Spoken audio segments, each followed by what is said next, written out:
During his conversation with the school sleuth, Saul Khan talked about his own childhood experiences in school.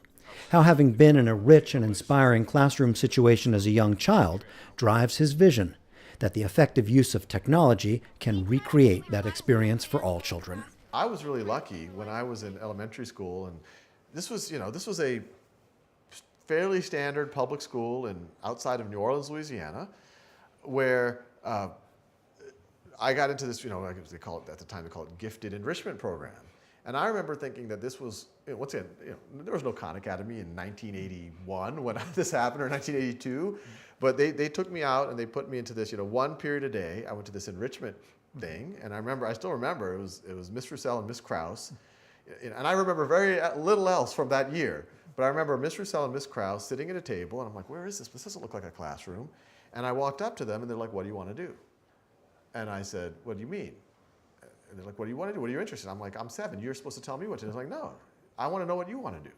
And I said, oh, I like drawing. And they're like, okay, we'll do some drawing. And they're like, what else do you like to do? I said, I like puzzles. And they said, oh, well, we'll do. And I remember this conversation, and I was 7. And oh, we'll do puzzles. And then for the next, really the rest of my, through elementary school, middle school, but elementary school was with Miss Roussel and Miss Krause. I was in this mixed age environment where I was able to do these mind benders at my own pace. I would work on some, drawing thing, and I'd go to Miss Roussel, and Miss Roussel, oh, that's pretty good, Sal, that what you do with the charcoal. Have you tried pen and ink? Try this. Have you tried this technique? Why don't you study this artist? And it was an incredible, incredible experience. That's the experience. So nothing I mentioned requires technology. Where technology is interesting is I got lucky that I got into that program. The ideal would have been that program for every child, but that wasn't pragmatic. It would have been impossible. Miss Roussel and it was in this. There were 6 kids in the room, mixed age. The economics fall apart then. So the economics in most classrooms today, even in private schools, you have at least 10 kids in the room. In public schools, 25, 30, 35 students. So how do you do that form of differentiation if you have 30 kids in the room?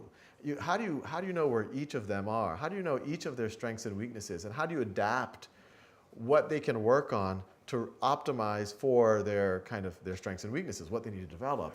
And so that's, I think, where technology becomes interesting. A lot of what we talk about, mastery-based learning, personalized education, there were experiments in this in the 1920s.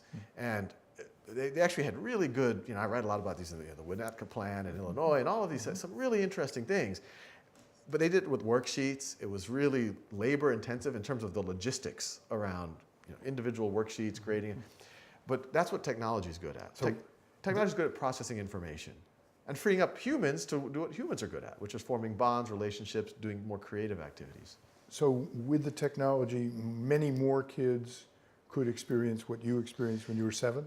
Yeah, there's never going to be, I don't think you can ever replicate 5 kids mixed age with 2 teachers. That's just, 2 amazing teachers. That's, if I could snap my fingers and make that happen globally, I would do that tomorrow. But we can get closer to that. We can get closer to personalizing for the individual needs of the student, whatever the constraints are. I think the more resources per student, the better. The more teachers per student, the better. The more green space per student, the better.